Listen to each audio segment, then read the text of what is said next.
The way it felt inside of me, it felt like it was burning. Like the pole itself was very hot.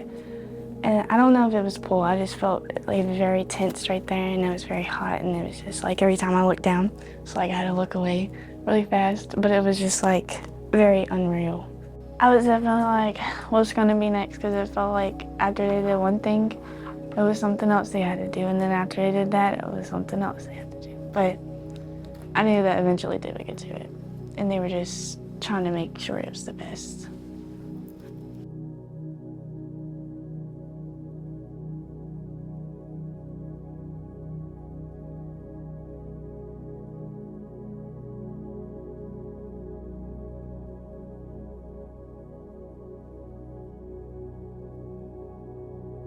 Quite the chaotic scene. There was debris everywhere. There was a car that was off the road. There was about 40 foot of chain link fence that was like in a big U, which ended up going into the windshield of the car. So when I was able to get over the fence to walk over and make our patient contact, I had noticed the patient sitting in the car, grasping the pole and looked right over at me. I was still just like, how much longer is this gonna be? And that's just what I was thinking the whole time. We knew the reality of that situation.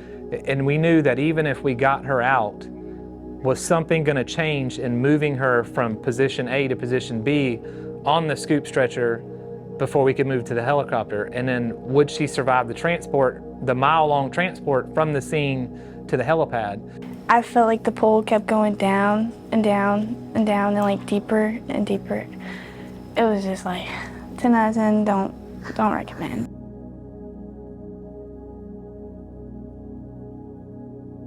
You know, we'll have people who have mangled extremities. We have people who've gotten limbs either severely injured, destroyed, amputated, whatever you want to call it.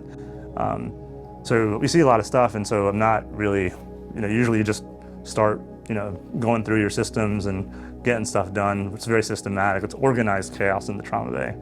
But when she came in, for about like 5 to 10 seconds, I was just like, what am I gonna do with this?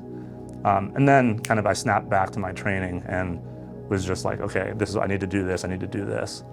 We walked inside and Dr. Mala was like, there's gonna be a lot of people inside and they're gonna be asking you a bunch of questions, don't freak out or something, and answer as much as you can.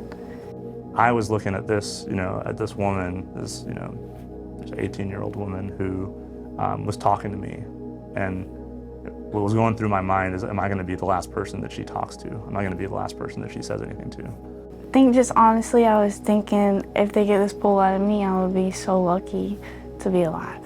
Because, I don't know, I kind of had hope because I stayed awake that whole time, and I was like, if I can do this, then I'm pretty sure I can live through them getting it out and recovery.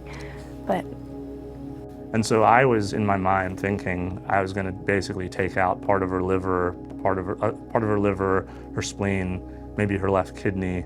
I was anticipating fixing her diaphragm. I was anticipating part of her lung coming out. I was anticipating my worst case scenario was an injury to one of the major blood vessels in the chest.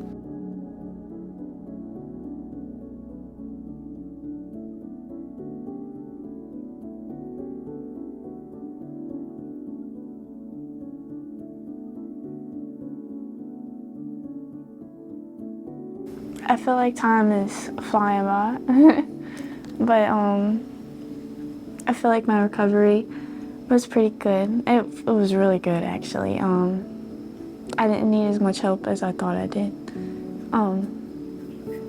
But, some days can be pretty hard to deal with. But everything else is pretty good.